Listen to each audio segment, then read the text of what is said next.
Pour cette nouvelle balade, j'ai décidé d'emprunter l'autocar, grâce auquel nous allons avoir une vision différente de la route. Je vous en laisse la surprise.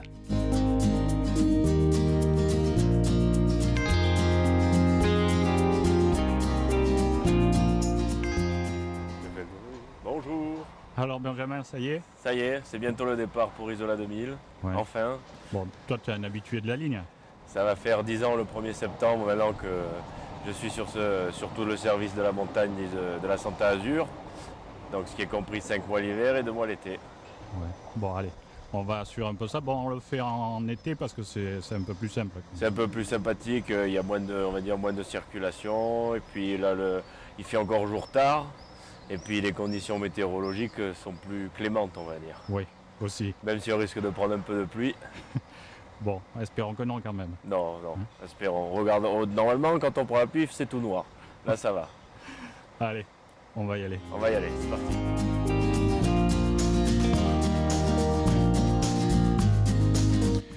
Notre département est certainement l'un des rares qui nous permet de passer des palmiers aux mélèzes, de la mer à la montagne et en hiver de pouvoir combiner dans la même journée les joies de la glisse sur la neige et sur la mer. Prenons un peu d'avance sur le trajet et attaquons la vallée.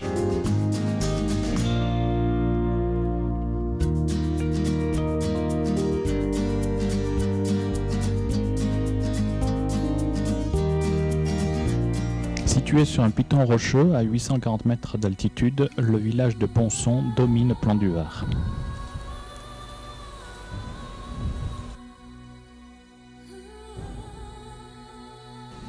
À la sortie de Plan du Var, nous passons sur le pont Durandi. Le pont que nous traversons de nos jours a été construit en 1921. Il a été bâti en remplacement d'un pont en pierre qui se situait au-dessus de la Vésubie, légèrement en amont, et qui fut emporté par une crue en 1916. Durant les 4 années de travaux pour la réalisation du nouveau pont, le flux routier devait emprunter le pont du tramway vers Saint-Martin-Vésubie, situé encore plus en amont. Cet ouvrage fit figure de prouesse technique en son temps. À son inauguration, le pont, long de 105 mètres avec une arche unique de 96 mètres, détenait le record de France du plus grand pont en béton armé de ce type. Alexandre Durandi était l'ingénieur qui a créé l'usine électrique de Ponson et le conseiller général du canton. Le partage route-chemin de fer sera de nouveau utilisé pendant la guerre 39-45, puisque le pont métallique ayant été détruit, le train empruntera le pont routier en attendant sa reconstruction. Restauré en 2011, il arbore les couleurs quasi identiques au nouveau train d'Épingle jaune et rouge. Le train des chemins de fer de Provence emprunte quant à lui un pont métallique à cage Eiffel d'une longueur de 100 mètres, réalisé en 2 parties de 50 mètres, supporté par une pile. Lors de sa destruction, suite au bombardement effectué durant la Seconde Guerre mondiale, le train d'Épingle, après accord avec les ponts et chaussées, sera dévié sur le pont Durandi, pas trop affecté par les combats. Ce raccordement provisoire évitait le transbordement de passagers. Un simple ralentissement des trains ainsi qu'une coupure de la circulation routière durant le franchissement était nécessaire.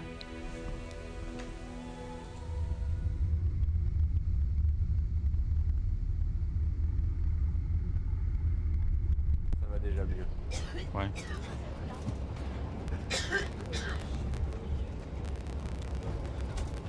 Donc là, on attaque la vallée de la Mescla.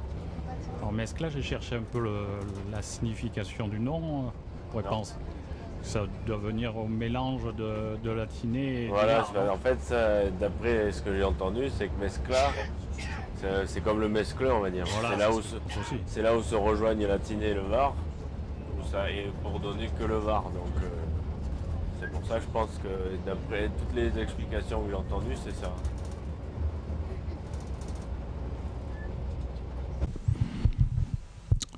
Un peu plus loin que le Chaudan, un étrange bâtiment semble avoir été construit par erreur. Il s'agit de la gare de Latiné.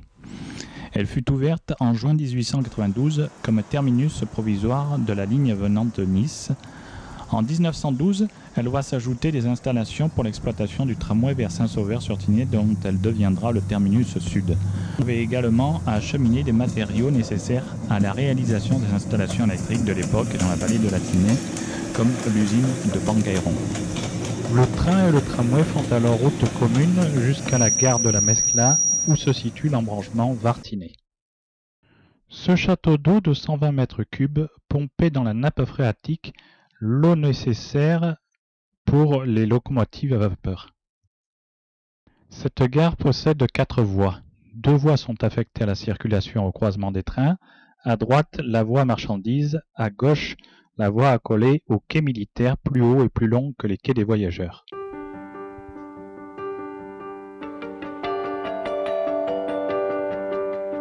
Double sens ici. Ouais. Avant qu'ils construisent ça, on n'était pas nés encore. Tu n'étais pas né? Non. J'ai pas connu, moi j'ai connu ça. J'ai pas connu moi. C'est en 1987 que d'importants travaux sont lancés dans les gorges de la Mescla, dont le but est d'en faire sauter le verrou redouté par tous les automobilistes amateurs de sports d'hiver qui, chaque week-end, redescendant du haut pays, se retrouvaient bloqués dans d'innombrables bouchons. Il y avait même un petit pont avant, on ne passait pas sur le pont du Randy dans les deux sens. Ah oui, Il y avait un petit pont à côté. Là, en double voie, c'est agréable pour un véhicule de ce gabarit, non? Ben, après, il faut faire quand même attention, mais tu vois, montrer qu'on se déporte, parce que comme ici, là, à la sortie du tunnel où tu as les roches, c'est pas qu'on peut pas rester totalement à droite, mais s'il y en a un qui nous... Si on se fait doubler là, on est obligé de... On risque d'accrocher le grillage.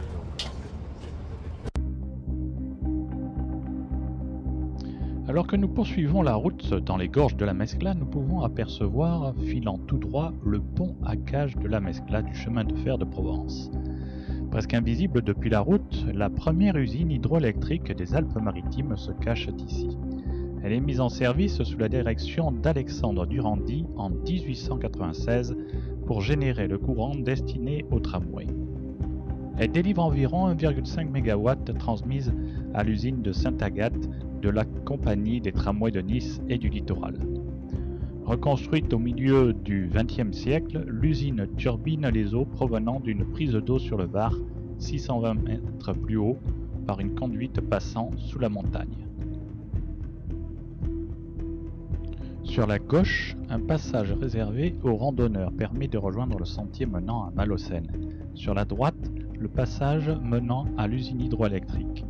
Le pont du train des Pignes est donc l'unique accès à cette centrale.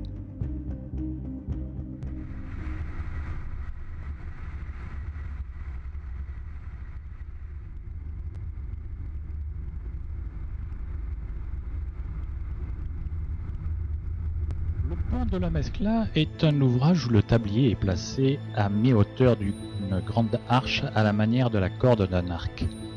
Le viaduc, édifié à l'amorce de la Tinée, immédiatement en amont du confluent de la Mescla, fut le seul ouvrage à adopter cette disposition exceptionnelle en génie civil ferroviaire sur un ouvrage de cette envergure. Les ingénieurs durent avoir recours à cette solution inédite pour résoudre un problème d'implantation presque insoluble. Pour faire face aux fortes crues du Var dont les eaux pouvaient s'élever de 5 mètres, l'implantation de piles intermédiaires dans le lit du fleuve aurait été trop hasardeuse. La hauteur du pont prenait également en compte les risques de crue du fleuve, et sa réalisation obligea la voie ferrée à être élevée de 80 cm pour être au niveau du tablier. Les travaux débutèrent en 1909, construit en béton armé et d'une longueur de 62 mètres, il fut livré en 1911. Un peu plus loin, la nature laisse encore deviner l'ancien tracé de la ligne du tramway et laisse entrevoir par endroits des panneaux signalétiques de l'époque.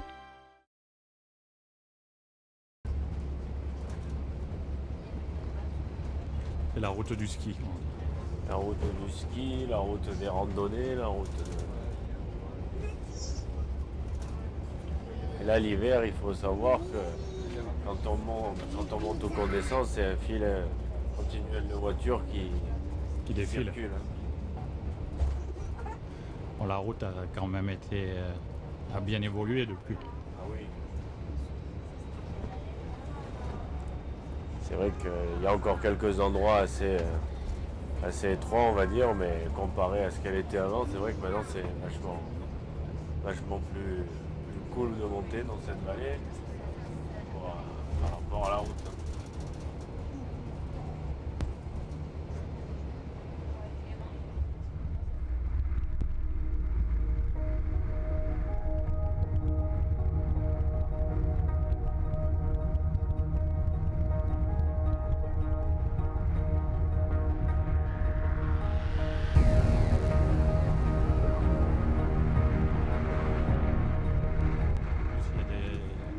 Il y a des endroits où les autres véhicules peuvent facilement te doubler. Oui, plus ou moins quand on voit qu'il y a une file de voitures, quand c'est des endroits comme ça, on ralentit, on met le clignotant et elle passe. Ouais.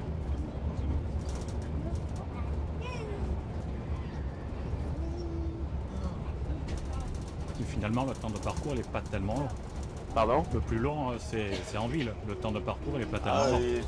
c'est pareil, hein, on met autant de temps presque à traverser Nice qu'à remonter dans la vallée après. Pour les villages qui sont plus perchés, il y a des navettes, il y a quelque chose qui... Il y a des services de TAD, comme ils appellent ça, les transports à la demande. Il faut appeler le numéro ligne d'Azur et ils desservent Bérol, Silons, Roure, Roubion et après en intersaison, ils ont la 2000. Dominant Pont-de-Clans et surplombant la vallée de la Tinée, le village de Bérols est un village linéaire parmi les plus étroits d'Europe. La signification du nom de ce village est tout à fait en adéquation avec le site de Bérols, celui-ci pouvant signifier lieu dominant au-dessus des rochers. L'année de création de ce site se situerait vers 1040. Donné à l'abbaye de Lérins, il devient vers le XIVe siècle un fief des Grimaldi de Beuil.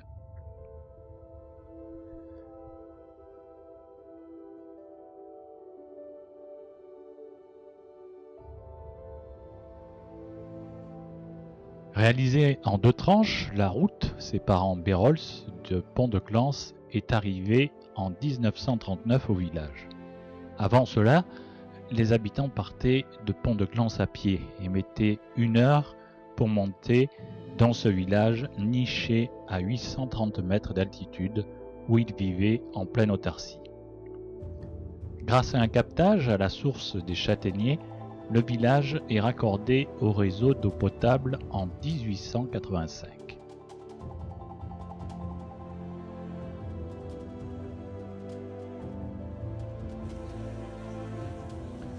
En ce qui concerne l'accès au village, le fait le plus marquant est sans aucun doute la réalisation du moulin mixte à huile et à farine. Alors qu'il n'y avait pas de route à l'époque de sa construction, la meule, qui pèse 1,5 tonne, a dû être montée à dos d'homme de Pont-de-Clans à Bérols sur un dénivelé de 500 mètres. Chaise au porteur, 2 barres latérales, 7 personnes de côté, elle fut acheminée en 1 journée jusqu'à ce lieu où elle figure toujours. Les presses hydrauliques et le broyeur furent eux aussi montés à dos d'homme. En 1982, sous l'impulsion du maire et de son conseil municipal, le lieu est transformé en auberge.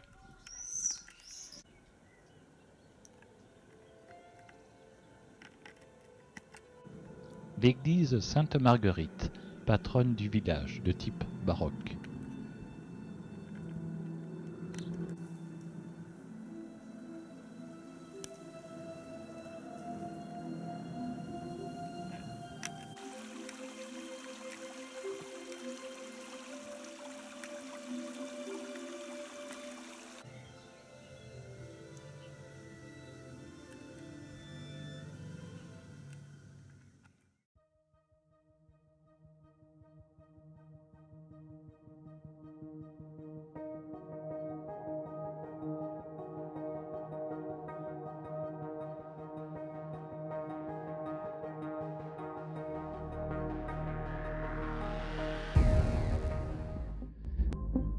C'est dans la période charnière des années 20, alors que se jouait le sort de la ligne des tramways des Alpes-Maritimes, que la ligne de la Tinée vit son trafic et ses recettes accrues par un important chantier au Banqueron sur la commune de Clans. Le long de la conduite forcée, nous pouvons distinguer une ancienne ligne de funiculaire à voie étroite. Elle fut installée le long de la chute pour réaliser l'assemblage des conduites forcées. Au niveau de Pont-de-Paul, hameau dépendant de Saint-Sauveur-sur-Tinée, et se situant entre Isola et Saint-Sauveur, un barrage vanne conduit l'eau qui vient s'accumuler en amont de la conduite forcée du Banqueron, à travers une galerie presque entièrement souterraine de 14 km, franchissant le vallon de Bramafan ainsi que celui du Saint-Ferréol, sur un pont aqueduc. Parvenu à un réservoir souterrain de 60 000 m3, l'eau s'écoule ensuite par une double conduite forcée, formant une chute de 310 mètres pour actionner les turbines se trouvant dans l'usine de Banqueron. La mise en service de l'usine électrique en 1929 marqua le début de la fin pour la ligne des tramways dans cette vallée.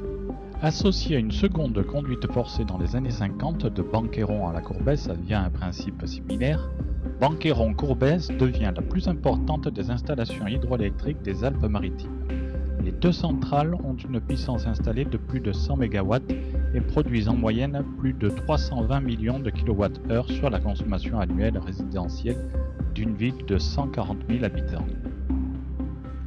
Toutefois, vous ne verrez pas d'usine électrique au hameau de la Courbesse, car l'usine a finalement été édifiée de l'autre côté des crêtes de la Tinée, en aval de Malaucène, au quartier d'Aiglerosse sur le Var, en raison de conditions géologiques défavorables sur le site d'origine.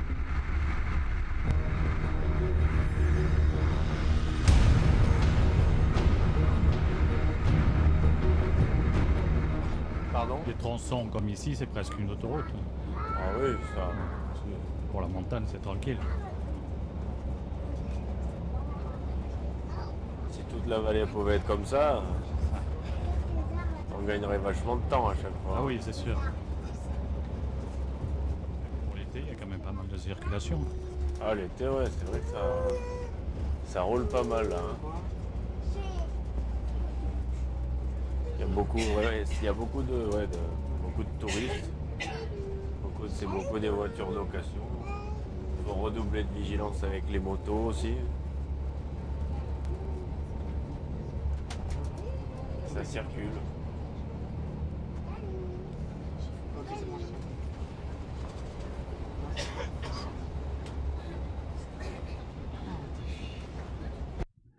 Précédant l'intersection de Val-de-Blore, deux ouvrages ont tout leur intérêt. En premier lieu, le tunnel de la Bolinette qui présente un profil caractéristique avec sa voûte entaillée plus haute, côté Tinée pour dégager le tirant d'air nécessaire à la caténaire. Sur le côté de la route, ce qui se trouve être un atelier d'art aujourd'hui était autrefois une gare de téléphérique destinée à ravitailler le fort de Reims-Place.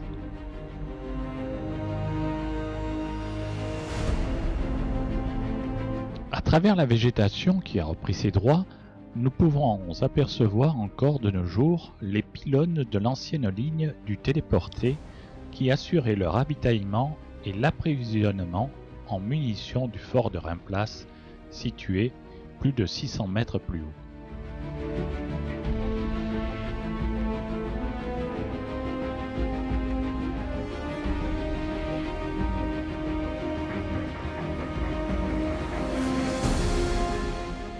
Ouvrage faisant partie de la ligne Maginot et pouvant accueillir plus de 300 soldats, le fort de Reims-Place fut édifié à partir de 1928, là où se trouvaient, quelques décennies plus tôt, des ruines imposantes d'un château construit par Alphonse Ier, roi d'Aragon et comte de Provence. Ces ruines furent abattues pour la récupération des pierres. Ce château surplombait la vallée de la Tinée et celle du Val-de-Blore. Bien des siècles plus tard, cette position stratégique n'ayant pas échappé aux autorités militaires, puisqu'en 1929, elles firent construire l'un des ouvrages militaires des plus importants du Sud-Est. Désaffecté en 1972, date à laquelle il est vendu à la commune de Reims-Place faute de budget suffisant pour l'entretenir, celle-ci le loua alors à une société qui l'utilisa comme champignon-nière, l'humidité ainsi entretenue contribuant à dégrader les équipements. Là, on attaque la partie la plus délicate, non? Voilà, c'est la partie la plus étroite de la vallée, avec ses virages sans visibilité. Et là, l'hiver aussi, quand on remonte de nuit, là, il y a tout le monde qui redescend du ski, c'est un fil continuel de voitures.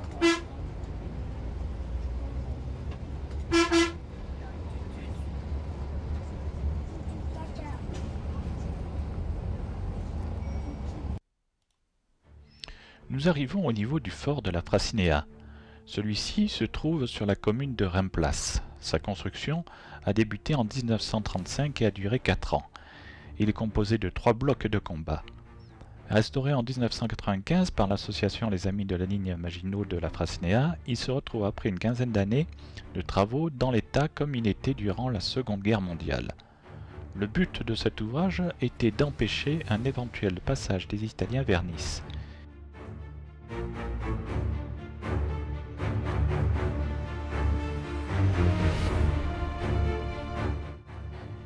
Il est équipé d'un canon anti-char de 47 mm et de mitrailleuses. Occupé par 32 soldats de 1939 à juin 1940 par le 74e bataillon alpin de Forterest, ce régiment sera dissous en 1957.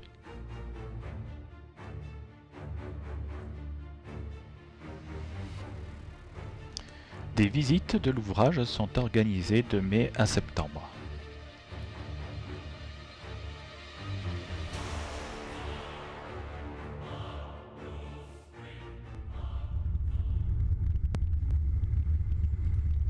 Vous remarquerez que le fort se confond parfaitement bien avec ces roches de schiste.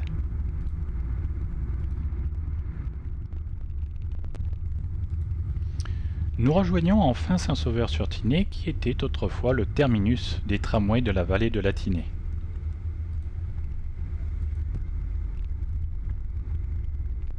Voilà.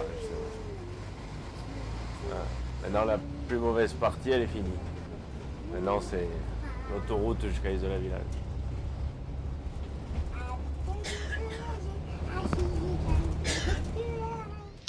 Le captage de Valabre se verra dans les années 50 s'adjoindre la réalisation d'une centrale hydroélectrique souterraine dont le captage s'effectue à la fois à Isola, où se situent 2 bassins de rétention des eaux de la Tinée, d'un volume de 40 000 m3, ramenés par une conduite forcée souterraine de 7 km, mais également depuis le lieu-dit Pierre Blanche en aval de Molière. Celle-ci sera mise en service en 1957 et permet une production électrique de 170 GWh.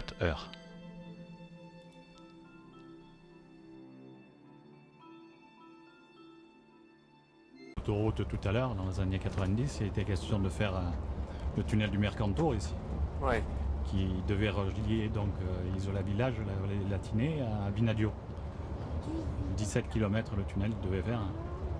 Bon, ça s'est jamais fait parce que sinon les gens de la vallée avaient peur que ça se transforme en une vallée comme Chamonix. Oui, ou comme après le col de Tende un peu aussi là. Voilà, oui. Ça reste comme ça, c'est très bien. Ouais.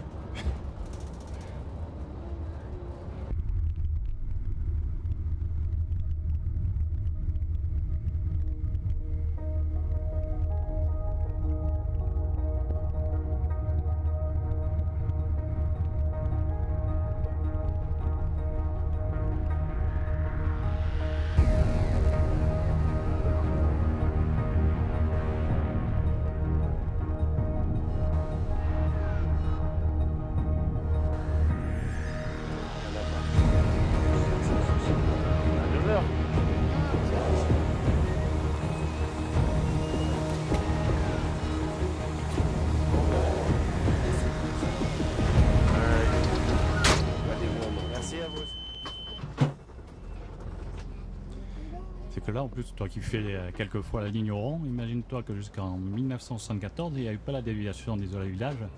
Ouais, on passait dans On le passait village. tout droit, ouais.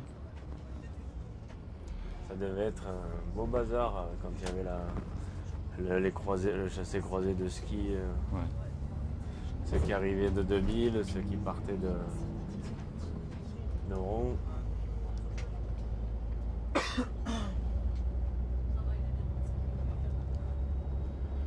attaque vraiment une route de montagne. Et qui dit bus et route de montagne, en général, les gens, ils apprécient pas trop, non? Ben, là, ça va, enfin, oui. La cohabitation des fois entre les voitures et les... Je parlais au niveau estomac.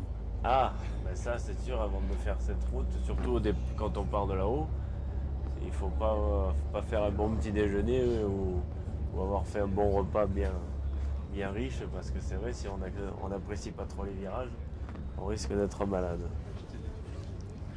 Parce qu'il faut savoir qu'elle fait 17 km et qu'on prend 1100 mètres de dénivelé. Donc. Et il n'y a pas beaucoup de lignes droites là.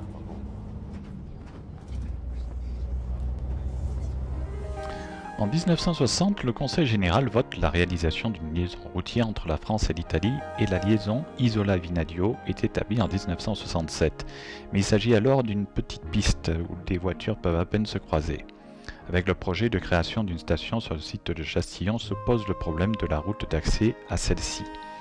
Au départ, on avait songé à un accès différent, par une route reliant Saint-Martin-Vésubie à Chastillon par le vallon de Molière, tout en permettant le désenclavement de ce hameau. Cependant, une telle route n'avantagerait ni la station d'Isola 2000 pour laquelle une telle liaison aurait été trop longue, ni la commune d'Isola, ni le département, trop cher à entretenir et à construire.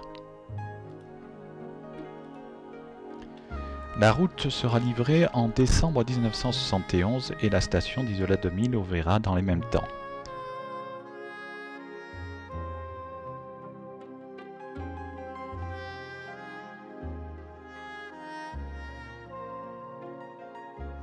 Le Tour de France empruntera cette route par 2 fois, en 1993 où elle sera finale de l'étape de Serre-Chevalier et en 2008 lors de l'étape Cuneo-Josier. Le vélo fera une nouvelle fois son apparition en 2016 sur cette route, mais pour le Tour d'Italie cette fois, durant l'étape Guiestre-Sainte-Anne-de-Vinadio. 2 degrés là, donc on a déjà perdu 13 degrés.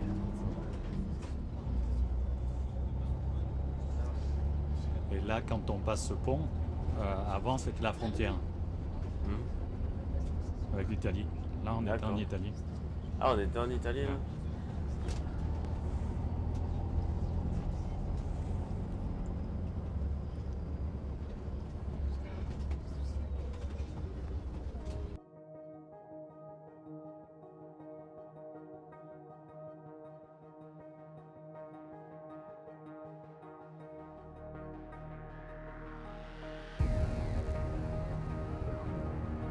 Isola 2000 figurant fréquemment parmi le top 10 des stations les plus enneigées de France, son accès routier a nécessité la présence de moyens permettant de sécuriser son accès. Le nombre de paravalanches a augmenté au fil des années 70 et certains ont même été prolongés.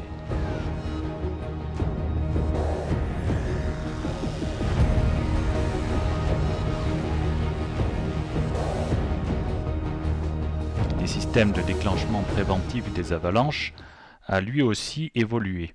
Au milieu des années 70, c'est par des tirs de mortier que l'on procédait à la purge des couloirs d'avalanche. De nos jours, c'est à l'aide de systèmes mécaniques comme le Catex ou le Gazex que l'on procède au déclenchement.